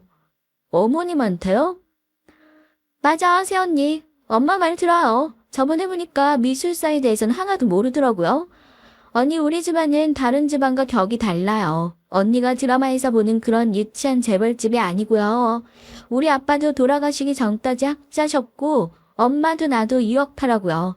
이 집에선 큰오빠 빼고 다 유학 갔던 사람들인데 언니도 뭐라도 해야 되지 않겠어요? 격이 다른 사람을 맞아줬으면 언니도 수준을 맞추려고 노력은 하셔야죠. 그래야 엄마랑 나나 덜 쪽팔리죠? 시어머니는 웃기게도 저한테 교양 수업을 받으라고 하시더군요. 시누인 격하게 동조했고요. 둘이서 작당 모의한 것이 바로 그것이었습니다. 그러면서 어머님은 자기가 책 목록을 몇 개 썼으니 그걸 다 읽고 느낀 점을 써오라고 하더라고요. 이건 거의 초등학생 숙제나 다름없었습니다. 거기다 책 목록을 보니 영어 원서들이더라고요. 기분이 나빴고 무엇보다 바쁘게 회사 일을 하고 있었던지라 사실 시간이 없었지만 괜히 목록을 보니 오해가 생겼어요. 다들 제가 영어를 못할 거라 생각해서 비웃으려고 내놓은 숙제였지만 전 잘할 자신이 있었거든요. 당시 제가 부모님이 일구고 계시는 회사에서 맡은 업무도 해외 영어 파트였고요. 그래서 전 당당하게 읽어오겠다 하고는 시댁을 나왔습니다. 그리고 그 다음 주 약속된 시간보다 하루 빨리 가서 아예 영어로 말을 하고 나왔죠. 책에 대해 조목조목 짚어가며 말하는 모습에 시어머니도 시누이도 모두 놀라더라고요. 둘 다 당황함을 숨기지 못하는 얼굴에 무척이나 통쾌했습니다. 업무가 바빠서 어쩔 수 없이 지하철에서 시간을 쪼개 읽어야 하는 책이긴 했지만 그럼에도 그 피로가 싹 풀리는 기분이었달까요? 근데 시누이는 갑자기 발작하듯 외치더라고요. 새언니, 어디서 인터넷에서 긁어온 거 말하시는 거예요?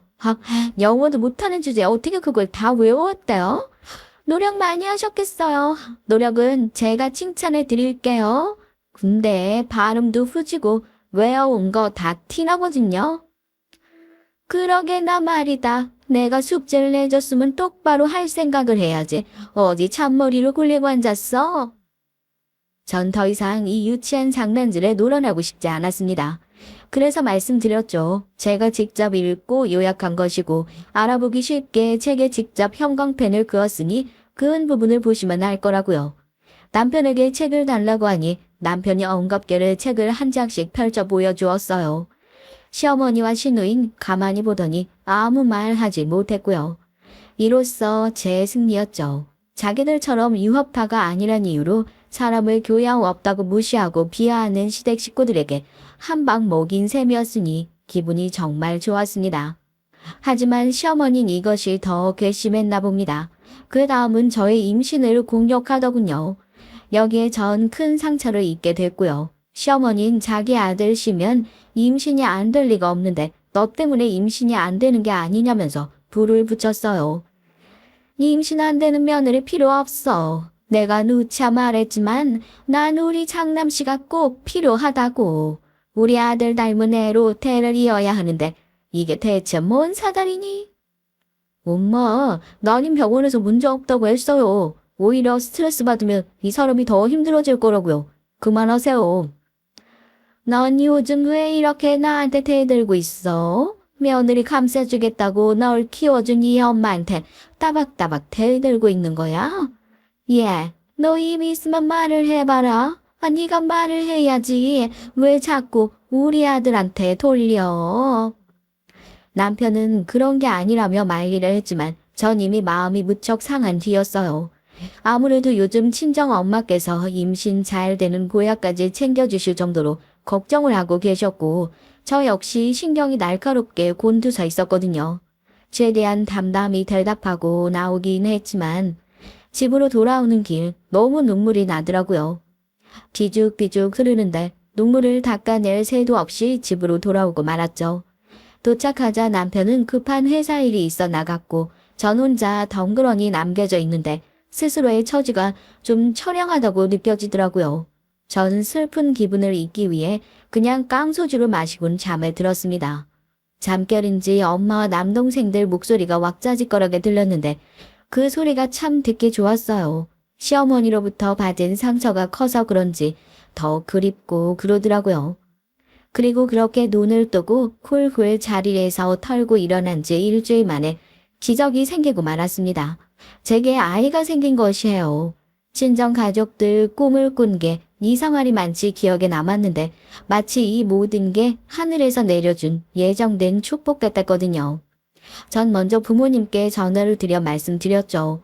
주말이었지만 부모님은 한 걸음에 달려와 축복을 해주셨습니다. 아이고 우리 딸한테 애가 생기다니 너무 기쁘네. 네가 그리 걱정했는데 너무 다행이다. 얼른 우리 손주 보고 싶다. 얼마나 이쁠까. 그래 딸, 임신 초기엔 조상 가능성도 있으니까 몸조심해야 된다. 알겠어요 엄마 아빠. 너무 감사해요. 나 우리 가족 꿈꾼 게 뭔가 예사롭지 않다 했는데 진짜 이렇게 임신이 될 줄 몰랐어요. 저희 부모님 둘 다 기독교인이셨기에 기도를 드리고 다 같이 저녁 식사를 함께 했어요. 오랜만에 남동생들까지 모인 화기애애한 자리였죠. 그런데 그날 시어머니로부터 전화가 온 겁니다. 시어머니는 다짜고짜 저희 집에 오시겠다고 하더군요. 제가 지금 친정 부모님이 자리에 계시다고 하니 그럼 못마땅한 기색으로 내일 오겠다고 하더군요. 다음날 오신 시어머니는 절 보자마자 잔소리부터 늘어났어요. 축하 인사는 쏙 빠진 채 어떻게 태교를 해야 하는지, 똑똑한 아이를 낳으려면 어떻게 준비를 해야 하는지, 자기가 남편을 임신했을 때 했던 온갖 미신 같은 방법들을 알려주더라고요. 솔직히 전 들으면서 한기로 흘렸어요. 물론 태교는 저도 힘쓸 거지만 시어머니가 알려주신 방법은 거의 미신에 가까웠거든요.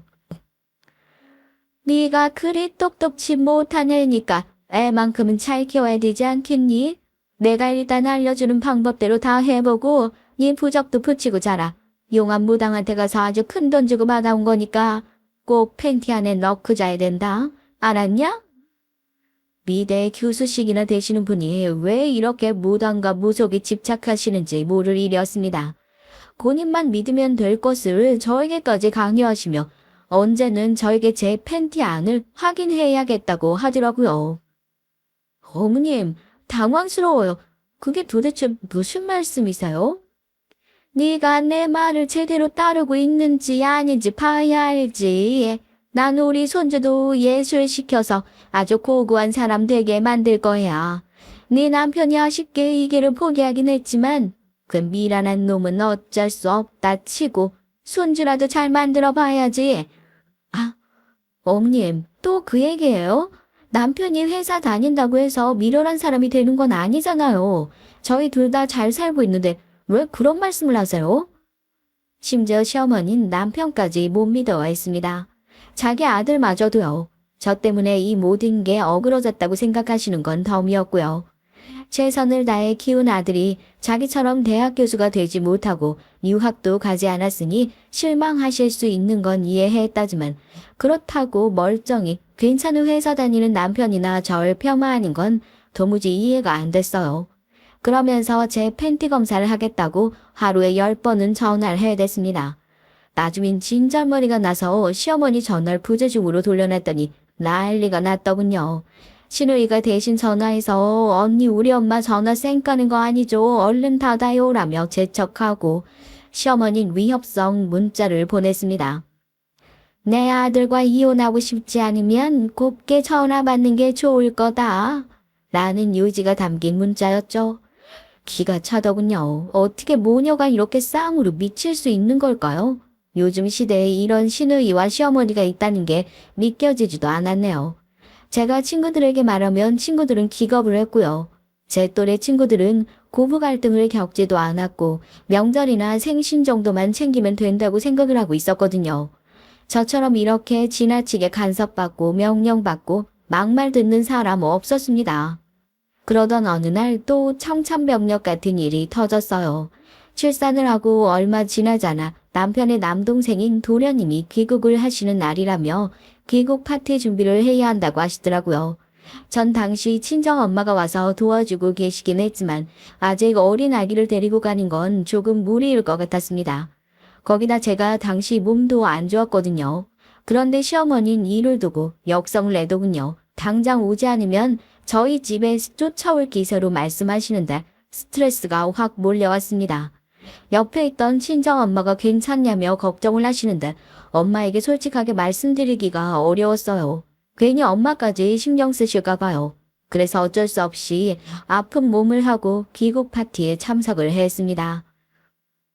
아이고 왜 이렇게 늦었니? 너 때문에 내가 지금 출장 요리사까지 불러서 하고 있었잖아.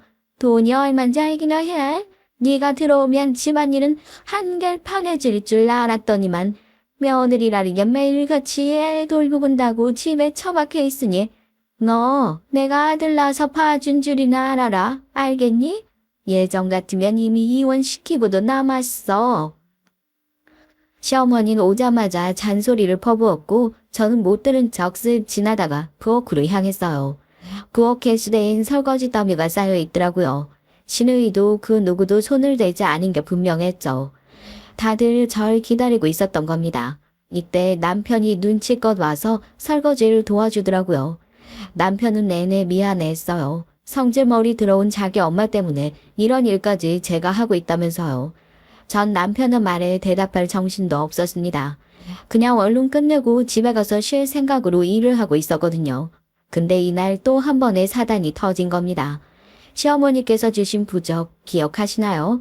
똑똑한 아이 낳으라며 주신 부적이요. 전 그 부적을 지갑 안쪽에 보관하다가 그 뒤로는 어디에 뒀는지 잊고 지내고 있었는데요. 시어머니가 제 가방을 몰래 보시다 그 부적을 발견하신 겁니다. 근데 부적의 형태가 조금 찢겨져 있었나 봐요. 이게 뭐야? 아니, 내가 준 부적이 이거 왜 이러냐? 다들 와봐라, 어? 아니, 너 팬티 속에 안 넣고 다녔니? 부적이 왜 이 모양이 됐냔 말이야. 너 솔직하게 말해. 나 쓰러져 죽는 꼴 보고 싶지 않으면 당장 솔직하게 고하라고. 엄마 왜 그래요? 무슨 부적을 팬티 속에... 그건 너무하잖아요. 그리고 아이도 낳았으니 가방 안에 둬서 그렇게 된 거겠죠. 오버하지 말고 그만하세요. 오랜만에 동생도 왔는데. 넌 닥치고 있어. 네가 말해봐봐. 어떻게 된 일이냐 이게. 내가 말했잖아. 똑똑지 못하고 천한 네가 애라도 잘 낳아야 이 집안을 기여하는 일이라고. 네 친정 집안 식구들 상견례장에서 변변치 못한 옷차림 보고도 내가 결혼 엎을까 하다 참았는데 넌 진짜 내 호의를 개떡으로 알아들은 모양이구나. 여기서 전 더는 참을 수가 없었어요. 자기들처럼 유학파 아니란 이유로 교양이 없네 뭐네 하던 시댁 식구들이 이젠 제 친정 식구들까지 건들다니요. 여기서 참을 수 있는 사람이 몇이나 될까요? 참고로 그날도 전 시댁 일이라며 아이까지 내버려두고 뛰어온 상황이었고요. 저희 친정엄마께서 저를 대신해 아이를 봐주고 계셨어요. 제가 아들을 낳았다는 이유로 용돈 좀 주시더니 그 이후로부턴 아이도 출산했겠다. 꾸준히 일들을 시키려 드는 걸 보니 알겠더라고요. 시어머니는 절 며느리가 아니라 종으로 보시고 있는 거였습니다. 전 머리끝까지 화가 올라 말을 내뱉었어요. 어머님, 그게 무슨 말씀이세요? 도대체 왜 저희 애꿎은 친정 식구들을 건드리시는 건데요?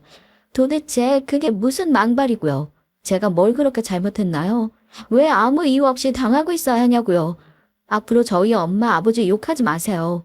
어머님보다 더 성실히 살고 계시는 분들이니까요. 웃기고 있네. 말은 아주 뻔지르르하게 하네. 니네 엄마 아빠 어디 청소부라도 하고 있는 거 아니었니? 내만 줄줄이 나와서 힘겹게 살아온 거 내가 다 아는데 무슨 성실이니 뭐니 하는 소리를 늘어놓고 자빠져 있어. 시어머니와 시누이는 일제히 비웃었고 시누이 또한 대놓고 맞장구를 치며 까르르 웃어대더군요. 마치 인간이 아닌 족속들처럼 느껴졌습니다. 저는 한 번만 더 저희 친정 식구들 욕하면 가만히 있지 않겠다고 으름장을 놓고선 시댁을 뛰쳐나왔어요. 제 머릿속엔 오로지 이혼 생각뿐이었습니다. 갓 출산한 제가 이혼 생각을 했으니 제정신이 아니었지만 이미 마음은 그쪽으로 향하고 있었어요. 이혼하고 싶다, 끝내고 싶다, 시댁 식구들을 더 보고 싶지 않다, 이 생각뿐이었습니다. 그런데 제가 정신없이 가느라 누가 오는 줄도 몰랐나 봐요. 갑자기 누군가 제 어깨를 덥석 붙잡더라고요. 놀라서 쳐다봤는데 도련님이었습니다. 도련님은 아까 전까지 사태를 가만히 지켜보고 있었던 사람이었어요. 그러다 제가 뛰어나오자 같이 따라 나온 모양이었습니다. 남편도 아닌 도련님이란 사실에 조금 놀랐는데 도련님은 혹시 카페 같은 곳에라도 가서 얘기 좀 나눌 수 있겠냐 하더군요. 거절하기가 어려워 일단을 알겠다고 하고 들어갔죠. 도련님은 그날 카페에서 내내 미안하다고 말했어요. 무겁게 한숨을 쉬더니 저보고 면목이 없다면서 시어머니가 해야 할 말을 대신 하더라고요. 남편에게 들어 도련님의 심성이 착하고 바른 사람이라는 건 알고 있었습니다. 어렸을 때도 시어머니 등살에 남편이 아무 말 못하고 있으면 동생이 나서 대신 대들어주기도 하고 학교에서 왕따를 당하고 있을 때도 동생이 교실로 찾아와 줬다고 했죠. 그렇게 남편도 도련님을 많이 신뢰하고 있었고 또 의지하고 있다고 했어요. 저희 결혼식 날도 어렵게 참석했던 도련님은 저보고 형을 데려가 주셔서 감사하다며 시댁 식구들 중 유일하게 환하게 웃어주신 분이었습니다. 저에게 가장 잘 대해준 사람이었죠. 아니에요. 도련님 잘못도 아니고 오히려 이리 말해주셔서 감사해요. 마음이 조금 풀리네요. 제가 다 죄송합니다. 되돌릴 수 있는 방법이 있다면 어떻게든 하겠는데 제가 그래도 앞으로 어떻게든 어머니 잘 단속해 보도록 할게요. 아까 상처 많이 받으셨을 텐데 마음 풀어주셨으면 좋겠어요. 도련님의 따뜻한 말에 이날은 정말 조금 마음이 풀렸어요. 도련님은 내내 저를 붙들어 놓고 이런저런 말을 해주며 기분 좋게 만들어주려고 했었죠. 사실 시어머니 때문에 이미 많이 마음이 상한 뒤이긴 했지만 그래도 내 편이 생겼구나라는 생각이 들어 마음이 든든하긴 했습니다. 그 후 저와 도련님 사이는 전보다 조금 더 돈독해진 것 같아요. 도련님도 힘든 유학 생활을 끝내고 나서 마땅히 한국에 발 붙일 곳이 없어 당황하던 중이었는데 제가 가끔 남편과 함께 술 친구가 되어주기도 했고 도련님도 저희 아들을 워낙에 예뻐해서 선물도 자주 사들고 찾아왔고요. 남편이 시댁의 방패막이가 되어주지 못하는 것에 도련님은 따끔하게 야단을 치기도 해줬습니다. 마치 시아버지 같았달까요? 형, 원래 중재는 형이 해야 하는 거야. 우리 어머니 성질이 보통 까탈스럽고 예민해. 형이 중간에서 잘 막아줘야 형수님이 편하신 거라고. 형 너무 물러 터졌어. 내가 보니까 그래. 알겠다. 나도 노력해볼게. 그래, 형이 잘 해줘야 형수님이 편하시지. 이런 도련님의 기가 막힌 대처에 남편도 또 한 번 마음을 굳게 먹은 것 같았어요. 그 뒤로는 명절이나 생신이 아니면 일절 시댁에 발을 끊자고 먼저 말해줬고 시어머니 생신도 제가 영 내키지 않으면 가지 않아도 된다고 하더라고요. 그 마음이 참으로 고마웠습니다. 전 그 용기에 힘입어 시댁에 단호하게 선언했죠. 요즘 시대의 시어머니가 이렇게 달달 며느리 볶는 건 말도 안 되는 것 같고요. 전 천하다는 말 들으면서 계속 시댁살이 할 생각 없네요. 앞으로 어머님께서 절 이런 식으로 대하시면 남편도 저도 시댁에 갈 생각 없습니다. 남편도 동의했고요. 뭐라고? 얘 성웅아, 얘가 한 말 진짜니? 얘가 뭐 잘못 먹은 거지? 엄마, 이 사람 말 한치의 거짓 없이 다 진실이에요. 엄마가 이 사람 가정부 종로를 취급하시는데 저러고 기분 좋겠어요? 어렸을 때야 엄마에게 지고 살았지만 이 사람 덕분에 깨달았네요. 제가 그러고 살 필요 없다는 걸요. 아무튼 엄마도 이 사람에게 사과해 주시고 안 하실 거면 저 안 올게요. 제가 세게 나가자 시어머니는 분하다는 듯 고래고래 소리를 질렀고 저와 남편은 받아들이지 않겠다는 뜻으로 알아듣곤 시댁을 나왔습니다. 연락도 받지 않았어요. 그 뒤 전 저대로 아이를 키우며 열심히 살았고 저희 어머니 아버지 회사가 무척 커지고 있는 김이라 남동생들 모두 회사에 투입되어 일에만 열중하고 있었습니다. 가끔 제 도움이 필요할 때면 어쩔 수 없이 아이를 맡겨두고 회사에 가서 도와줬죠. 그리고 아이가 조금 자랐을 때 전 회사의 어엿한 대표가 됐어요. 부모님들도 회사를 일군 게 제 공이 크다며 제게 맡기고 싶어 하셨고요. 시댁과 연을 거의 끊고 살았지만 행복했죠. 도련님 덕분에 집안에 좋은 변화가 찾아온 것 같아 무엇보다 정말 감사했고요. 그러던 어느 날 도련님에게 여자가 생겼다는 소식을 들었습니다. 도련님이 저희에게 제일 먼저 알려줬고요. 사이가 돈독했던지라 도련님에게 어떤 여자인지 너무 궁금하다고 했더니 사진을 보여주더라고요. 사진으로만 봐도 예쁘고 참해 보였어요. 내과 의사라고 했는데 도련님이 정기검진 받고 간단한 이상 징후가 발견되어 치료를 받다가 눈이 맞았다고 하더라고요. 사진으로만 봐도 차분하고 똑부러진 도련님과 너무 잘 어울렸죠. 그런데 어딘지 낯이 익었어요. 어디서 봤는지 모르겠지만 기시감이 들어 혼자 골똘하게 생각하게 되더라고요. 어디서 봤는지 모르겠지만 익숙한데? 내 직장에서 일하시는 분은 아니고 누구지? 분명 본 것 같은데. 남편은 길 가다 마주친 사람이겠거니 하고 넘어갔지만 전 느낌이 이상했습니다. 그리고 그걸 확인할 길이 오고야 말았죠. 어느 날 의사 동서가 시댁에 첫인사를 온다고 시모가 저를 소환하더라고요. 역시나 이런 날이 올 줄 알았는데 막상 온다고 하니 기분이 묘했습니다. 물론 시어머니와 시누이를 보는 건 싫었지만 동서를 처음 만나는 거니 최대한 반가운 마음으로 가려고 했어요. 시댁은 제가 오기 전부터 이미 잔치집 분위기였습니다. 시어머니는 제게 의사 동서 소고기를 구워줘야 한다면서 소고기를 사오라고 하더군요. 꼭 빼먹지 말고 사와라. 무조건 최고급으로. 알겠어? 아휴, 의사 동서 오니까 옷 최대한 고풍스럽게 입고 오고 또 전처럼 시장 옷 입고 오면 집안 수치다. 내쫓을 줄 알아. 와서 쓸데없는 말 하지 말고 가만히 쥐 죽은 데 앉아있고 널 장롱 안에 안 집어넣는 게 다행인 줄 알아. 그 말을 듣는데 문득 시어머니를 처음 본 날이 떠올랐습니다. 시어머니는 제게 소고기를 구워주기는커녕 자기 아들 유학길 막았다며 화를 펄펄 내시곤 했죠. 참 씁쓸해지는 순간이었어요. 사람이 아무리 직업 앞에 돈 앞에 작아진다고 하지만 시어머니는 제가 아들을 낳고 며느리가 된 이후에도 단 한 번도 친절하거나 다정하신 적이 없었죠. 그렇게 전 이런저런 생각을 하다 시댁에 도착했습니다. 근데 막상 도착하고 나서 제 손에 아무것도 들려있지 않다는 걸 깨달았어요. 현관문을 열고 들어서는 순간 시어머니는 제 손에 들린 비닐봉지가 아무것도 없다는 걸 깨닫곤 길길이 날뛰기 시작했습니다. 아이고, 지금 판 준비하고 마늘이랑 다 준비해놨는데 소고기랑 사면 어쩌자는 거야? 너 지금 제정신이냐? 잠깐 딴 생각하다 깜빡했어요. 제가 지금 나가서 사올게요. 어디 후미진 동네 정육점에서 사오려고? 우리 집 수준이 뭐가 되겠어? 어이구, 이 멍청한 년 같으니라고 이거 하나 제대로 못해? 도대체 넌 차라는 게 뭐냐?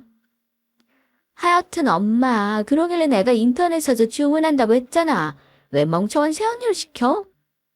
엄마, 제가 사올게요. 사오면 되죠. 왜 그러세요? 너도 조용히 못해? 뒤이어 들어온 남편이 상황을 알고는 자신이 사오겠다고 말했습니다.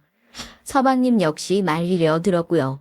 근데 그 순간 시어머니는 자기 분에 못 이겼는지 손을 들어 올려 제 뺨을 치고 말았습니다. 불이 붙은 듯 뺨이 뜨거워지고 그 다음엔 얼얼해지는데 이게 도통 무슨 상황인지 판단이 힘들었어요. 순식간에 분위기가 차가워졌습니다. 무슨 짓이냐는 남편의 고함 소리가 들렸고 서방님 역시 시어머니에게 무어라 말하고 있었죠. 뺨을 맞은 충격 때문에 전 이 모든 것들이 멀리서 들려오는 것처럼 느꼈어요. 하지만 곧이어 열려진 현관문으로 누가 조심스레 문을 열고 들어오더군요. 누구인지 바로 알아볼 수 있었습니다. 사진으로 봤던 동서였어요. 어머, 대표님. 제가 뺨을 부여잡고 있는 사이 동서가 제 직함을 부르더군요. 그제야 전 동서를 어디서 봤는지 알 수 있었습니다. 저희 회사가 의료기기를 파는 회사인데 동선의 병원에 한번 들른 적이 있었더라고요. 제 직함을 부르는 소리에 시어머니는 영문을 모르는 표정으로 저와 동서를 번갈아 쳐다봤습니다. 대표라니? 누가 대표야? 얘가? 아니 얘는 월급쟁인데 무슨. 맞아, 멍청한 새언니가 무슨 대표야. 대표 아무나 해. 엄마, 이제야 말하네요. 이 사람 부모님과 함께 가업 이어가고 있어요. 큰 회사고 엄만 상상도 못할 만큼의 수입을 벌어들이고 있다고요. 그런데도 이 사람을 무시하셨어요? 엄마가 뭐라고 이 사람을 무시해요? 시어머니는 자기 아들이 한 말도 못 믿겠는지 저를 한 번 더 쳐다보셨습니다. 저는 말을 못 잇는 시모를 보며 말을 이어갔죠.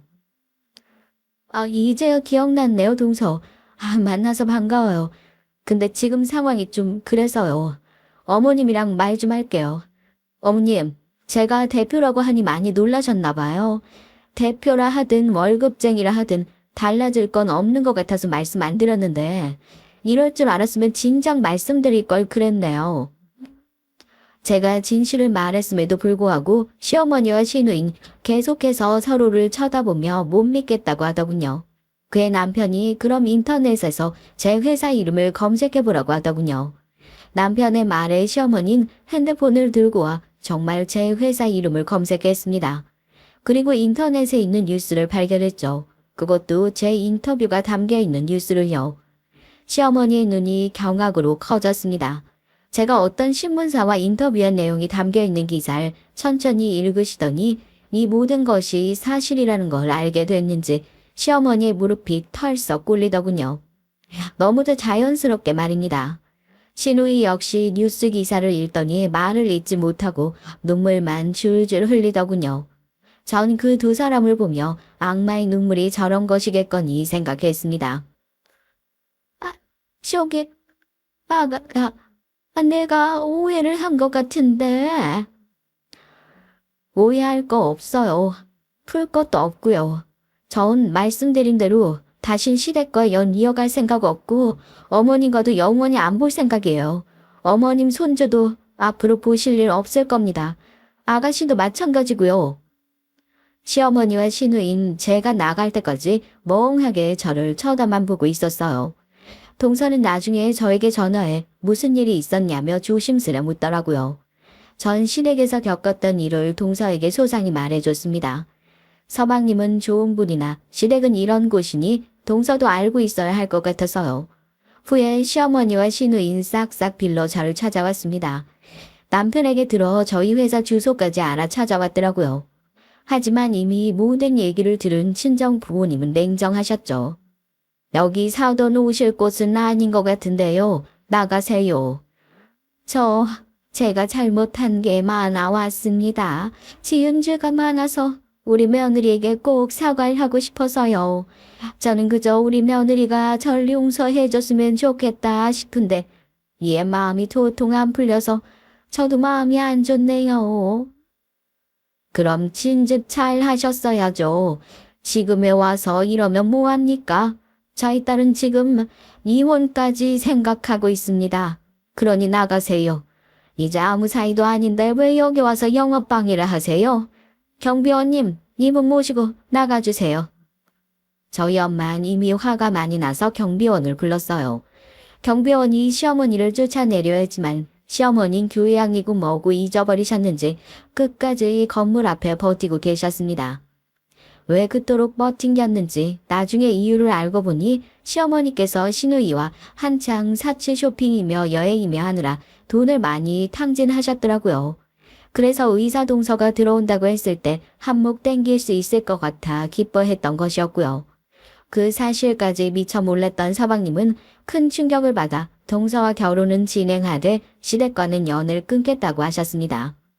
시어머니는 동시에 두 자식을 잃게 생겼으니 난리가 나셨고요. 서방님이 자취하는 집 앞까지 찾아가면서 울며 불며 엉동설안에 빌고 난리가 났답니다. 근데 동서가 굉장히 단호했나 봐요. 동서는 제게 시어머니에 관련된 얘기들을 듣곤 시댁과 연 끊는 게 아니면 결혼하고 싶지 않다고 못을 박았다나 봐요. 서방님도 이미 시댁에 질린 만큼 질린지라 동서 의견을 따르겠다고 했고요. 저도 이 사건으로 깨달은 게 많았던지라 남편에게 앞으로 우린 우리대로 살면서 한 가지 약속을 하자고 했습니다.